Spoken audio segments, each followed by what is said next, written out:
की सोच में, अगर हमारी अंदर की अनुभूति में, अगर हमारी अभिव्यक्ति में और वाक्य अनुसार हमारे आचरण में अगर संबद्धता नहीं है, वो एक दूसरे से नहीं जुड़ रही है कड़ियां, that means something is wrong.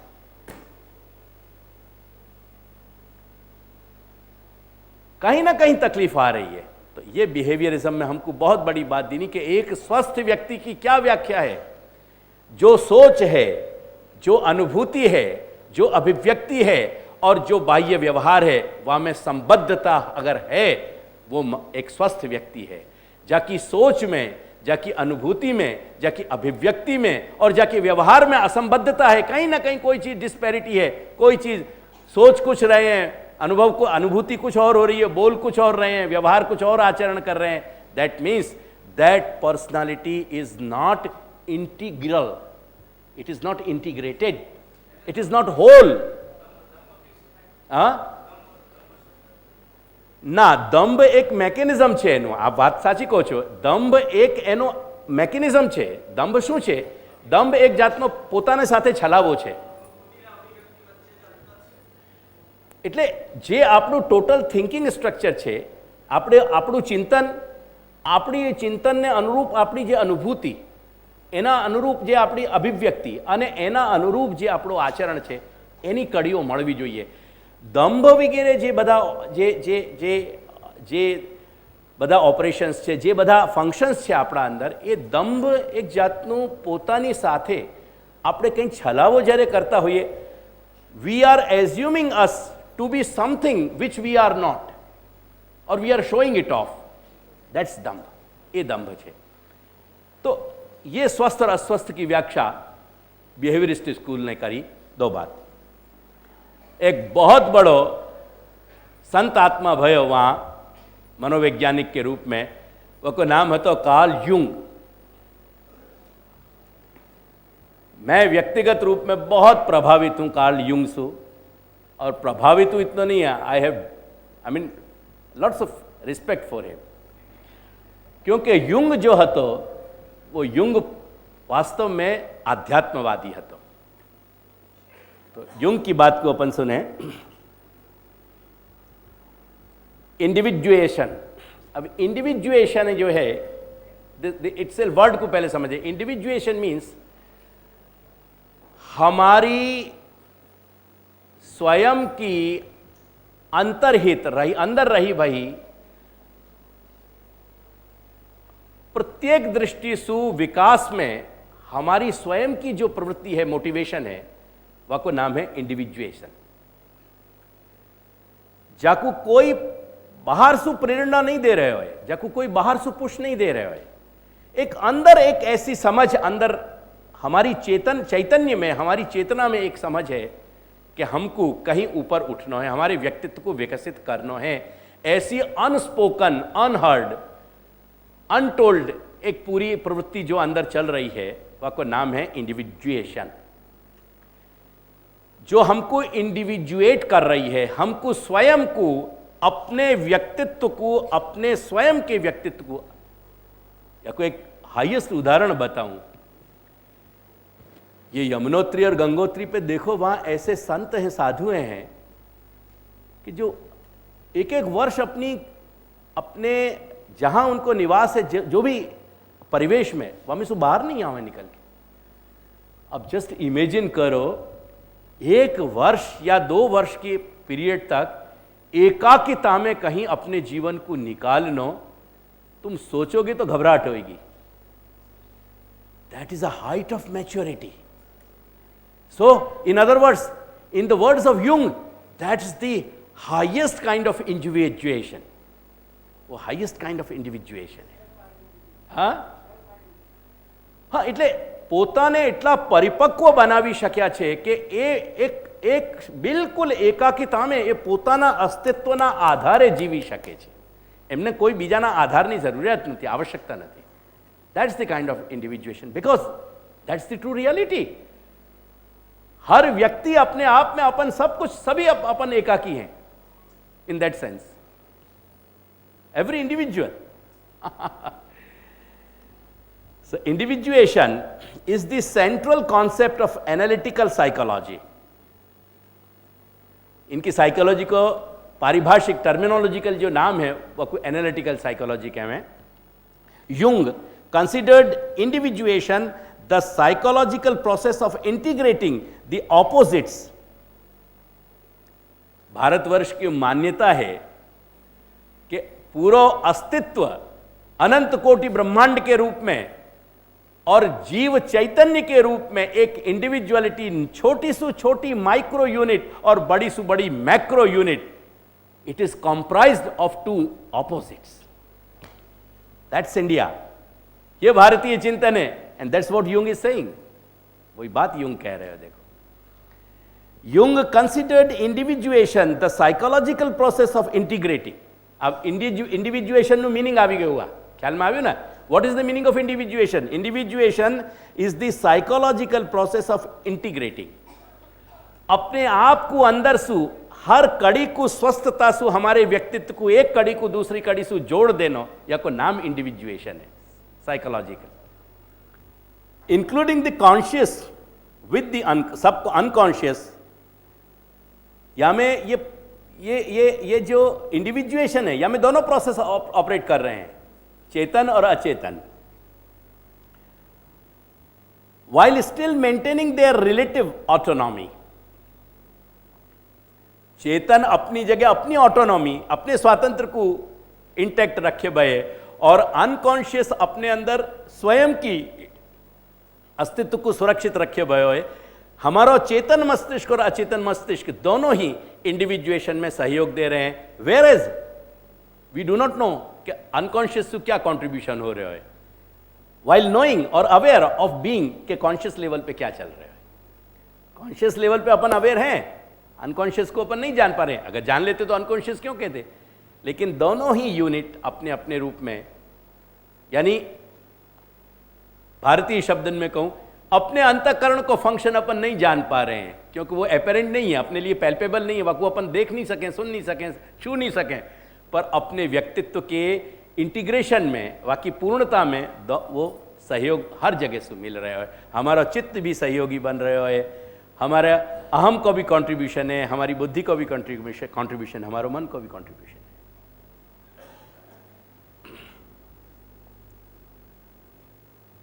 To be the central process of human development. So individuation is the central process of human development. એ ત્યાંથી એ વાક્યનો અન્વય કરી લેજો।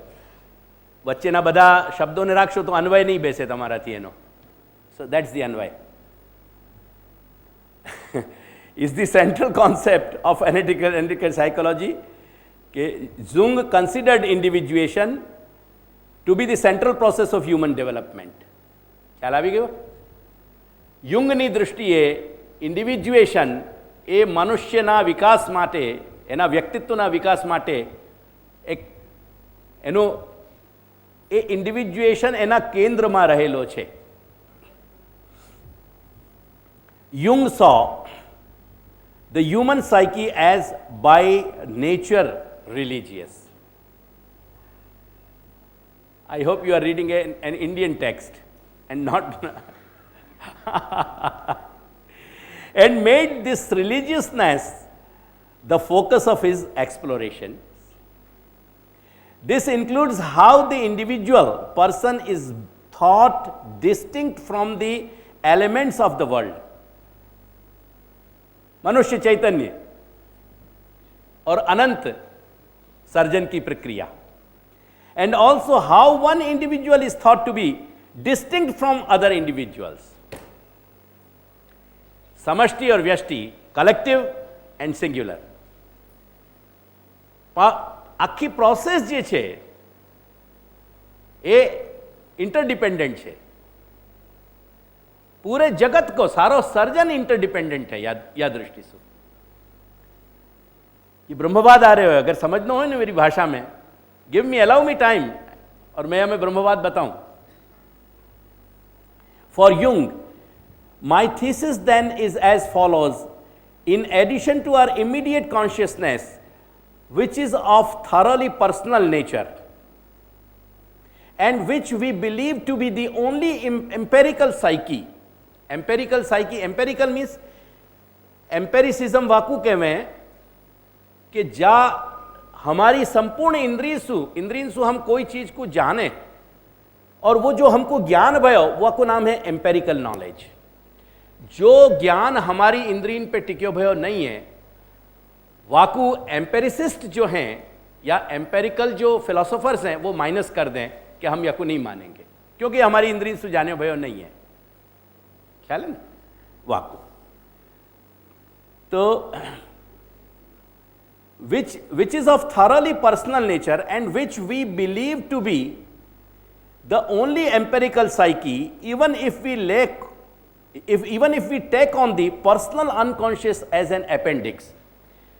टैक जो है ना अंग्रेजी में वो कील को कहे, वो खीली का क्या कहो गुजराती में, वो कह रहे हो कि वास्तव में जो जाकू हम एम्पेरिकल यानी जाकू जो हमारी मानस के जा पार्ट को हम जान पा रहे हैं, अवेयर है हम, उतना ही वही सब विकास नहीं हो रहे हो, पर हमारे अनकॉन्शियस को जाकू हम नहीं जान पा रहे हैं, वाकू भी वहां खील से चुपका दो, टैग कर दो। अगेन मैं पढ़ूं तो ध्यान आ जाएगा पूरी बात। My thesis then is as follows: in addition to our immediate consciousness, which is of thoroughly personal nature and which we believe to be the only empirical psyche, क्योंकि अपने अंदर की जो दुनिया है वही सो अपन को जान पावे। एक बात मैं कहूं, एक just for example, for a moment सोचियो, अगर समझो कि जो कुछ भी अपन जान पा रहे वो अपने ब्रेन के प्रोसेस से जान पा रहे हैं ना, जो भी अपन को परसेप्शन हो रहे हो, जो भी ज्ञान हो रहे हो, वो इंफॉर्मेशन अपने ब्रेन में प्रोसेस होकर ये वही से तो अपन जान पा रहे ना।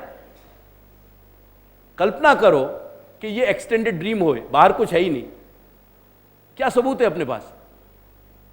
या कोई गहराई से सोच के देखियो, मेरी बात तुमको अजीब लग रही होगी, पर ब्रेन के सर्टेन प्रोसेस को, सर्टेन हिस्सा को यदि वाकू निकाल दियो जाए, वाकू कट ऑफ कर दियो जाए, तो एग्जैक्टली यही सिचुएशन खड़ी हो जाएगी। हमारे लिए बाह्य जगत रहेगा ही नहीं कहीं, तो केवल अंतर दुनिया से ही हम अवेयर हैं, हमारी पर्सनल साइकी से ही हम अवेयर हैं। वो ये कह रहे हैं, वाकई बात वो कह रहे हैं कि even if we take on the personal unconscious such as an appendix, appendix के रूप में अपन अवेयरनेस के साथ अनकॉन्शियस को भी लगा दें, वाकू भी खील ठोक के वहां टांग दें, तो कोई तकलीफ नहीं है। There exist a second psychic system of a collective. अब ये मेरी इंडिविजुअलिटी थी, immediately now let us think ये कलेक्टिव साइकी हो गई। अब जो समझने को प्रयास करियो, collective, universal and impersonal nature which is identical in all individuals। ख्याल आया कि नहीं? This collective unconscious does not develop individually but is inherited। अब देखो ये महत्व की बात कह रहे हैं, क्या कह रहे हैं? देखो, this collective unconscious does not develop individually but is inherited। ये संस्कृति तुम कहो, कभी वापस सोचो कि तुमने संस्कृति क्या है? कलेक्टिव कॉन्शियसनेस जो है हमारे पूर्वजन की, जहां से मानवता को पूरा धार चली आ रही है, धारा, वो पूरी कलेक्टिव हमारी मानवता ने, मानव के एक समूह ने, फॉर एग्जांपल गुजरात के एक समूह की संस्कृति, एक एरिया की संस्कृति, क्या वह संस्कृति में मात्र आपको अकेले को कंट्रीब्यूशन है? क्या साबरकांठा की संस्कृति में मात्र आपको कंट्रीब्यूशन है अकेले को? आपको कलेक्टिव, आपको इंडिविजुअलिटी को वहां कंट्रीब्यूशन है, लेकिन कलेक्टिव जो तुम्हारी जो कॉन्शियसनेस है, वो कलेक्टिव कॉन्शियसनेस ने इनहेरिट करी है, वाकू डेवलप की है। देखो शब्द पे फिर ध्यान दीजिए, this collective unconscious does not develop individually but is inherited. ये वारसा जाकू कहे ना अपन एक तरीका से, यानी इन द सेंस क्या भयो, वारसा को मीन्स क्या भयो? हमारे संस्कार हमारे अंदर वासना बन के, हमारे अंदर वो वासनात्मक पूरा एक, जो एक के बाद एक हमारी जनरेशन से वाकू जीन्स में मिल रहे हो। सो यह इनहेरिट शब्द है ना, या को ट्रांसलेट करो जीन्स में, जो हमारे डीएनए और आरएनए को जो सारों का सारो स्ट्रक्चर चल रहे हो, वो स्ट्रक्चर में ये गुम्फित है, या कि प्रोटीन्स में है। ये उन प्रोटीन्स में से ये सारे के सारे समाज में डेवलप हो गए पूरा। तो इंडिविजुअलिटी और कलेक्टिव, यानी जाकू अपन अपनी संस्कृति कह रहे हैं, एग्जैक्टली वकू भारतवर्ष की दृष्टि से भी अब देखियो वही बात समझ में आवेगी। तो कह रहे हो यहां, this collective unconscious does not develop individually but is inherited, it consists of pre existent forms. इनमें कहीं पूर्व पूर्व की कुछ छायाएं चली आ रही हैं। द आर्कीटाइप्स, ये आर्कीटाइप क्या है? आर्कीटाइप कह रहे हैं ये मूलभूत जो चेतना के कुछ एलिमेंट्स हैं वो हमारे अंदर चली आ रही है। या कि एक बहुत मोटे तौर पे कहूं आपको बातें, आपके समाज के वो सारे वेस्टर्नाइज्ड लोग जो टेबल कुर्सी पे ही खा रहे हैं, जूता पहन के खा रहे हैं, और जो बिल्कुल विदेशी ढंग से जी रहे हैं, लेकिन कहीं ना कहीं उनकी तिजोरी है वहां शुभ और लाभ तो लिखो भयो हो गई। ये आर्कीटाइप्स कहां से डेवलप होके आए? दीज आर दी आर्कीटाइप्स, कहीं ना कहीं चले आ रहे हैं। कहीं ना कहीं हमको इच्छा है कि नहीं नारियल तो फोड़ना पड़ेगा, यहाँ नारियल से क्या होवे ये यार नारियल को भी खबर नहीं है, पर नारियल तो फोड़ेंगे अपन। ये मोटी चीजें बहुत ज्यादा अपन को अम्यूज करेंगी, इन पे सोचेंगे अपन तो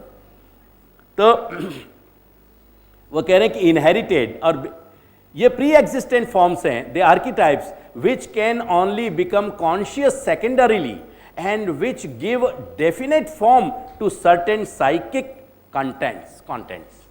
हमारे जो मानस की गति है इंडिविजुअल और परिवार और समाज के रूप में, वह को एक गति देने वाले ये प्राचीन हमारे कहीं संस्कार हैं जो हमारी चेतना में गुम्फित होके हमारे जीन्स में या हमारे जो है प्रोटीन्स में चले आ रहे हैं। हमारे जीन्स की जो वाकई स्क्रिप्ट है डीएनए और आरएनए की, वाकई अंदर वाकई प्रोटीन्स में चले आ रहे हैं, वाकई क्रोमोसोम्स में कहीं वाकई वो इनहेरिटेड है कहीं।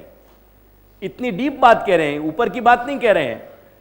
अगर तुम अपने विज्ञान की दृष्टि से, मेडिकल साइंस की दृष्टि से देखो तो जेनेटिक इंजीनियरिंग को तुम यहां रखो, ये जेनेटिक इंजीनियरिंग की बात हो रही है in that sense. Collective unconscious is a term of analytical psychology coined by Carl Jung. It is supposed to be a part of the unconscious mind expressed in humanity and all life forms with nervous systems. And therefore, एक cell को अमीबावी वाको food कहाँ मिल रहा है, वहाँ तरफ वाकी movement होगी, वाकी safety कहाँ है, वहाँ तरफ वाकी इंस्टिंक्चुअल वाकी फीलिंग होगी, otherwise there is no reason. चेंटीन को इतना कॉम्प्लिकेटेड जो पूरा को पूरा उनको जो सोशल इंफ्रास्ट्रक्चर है, बी जो मधुमक्खी है वाको जो ऐसे जो कॉम्प्लिकेटेड जो पूरा को पूरा इंफ्रास्ट्रक्चर है, वाको पूरा इंडिविजुअल और सोशल वाको जो बिहेवियर है वो कहाँ से आ जाएगा। अगेन मेरी बात समझने की कोशिश करियो। It is a term of analytical psychology coined by Carl Jung. It is proposed to be a part of the unconscious mind expressed in humanity and all life forms with nervous systems and describes, यद्यपि amoeba में nervous system नहीं है, पर मैं वासु भी आगे की बात कह रहा हूं कि इवन वाकई बिहेवियर में हम यह सारी चीज को पढ़ सकें, समझ सकें। And describes how the structure of the psyche autonomously organizes experience. हर मानस, हर प्रत्येक मानस अपने जो अपनी स्वतंत्रता है, अपना स्वातंत्र है अपने अस्तित्व को, वह को कैसे ऑर्गेनाइज कर पावे। In that the personal unconscious is a personal reservoir of experience unique to each individual. हर मनुष्य की जो अनुभूति है, वह को चिंतन है, वो चिंतन, अनुभूति और वह को व्यवहार, वह को पर्सनल रिजर्वायर, वह को पर्सनल खजाना है। वो वाकई पर्सनल एक ऐसी संपत्ति है कि जो केवल वाके साथ ही वाकई इंडिविजुअलिटी से यूनिक रूप में जुड़ रही है। यानी जितने भी मनुष्य बैठे हुए हैं यहां, उनके सर्टन फीचर सबन के मिल सके हैं, लेकिन वाकई पर्सनालिटी, वाको अपना जो मानसिक जो पूरा गठन है, वो मानसिक गठन हर व्यक्ति को अपने आप में विशिष्ट है, यूनिक है। वो एक दूसरे के साथ वाको कभी जो है वाकई एकता, समता नहीं कही जा सके।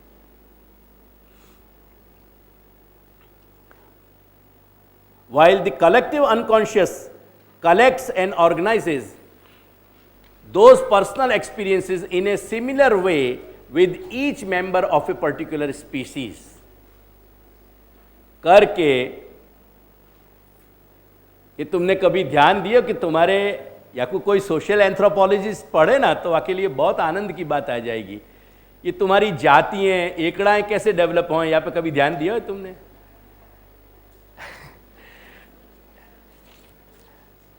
While the collective unconscious collects and organizes those personal experiences in a similar way with each member of a particular species. करके तुमको लगे कि नहीं हम दशा खड़ायता के साथ ज़्यादा कम्युनिकेट कर सक रहे हैं, बीसा कोई अलग है, फला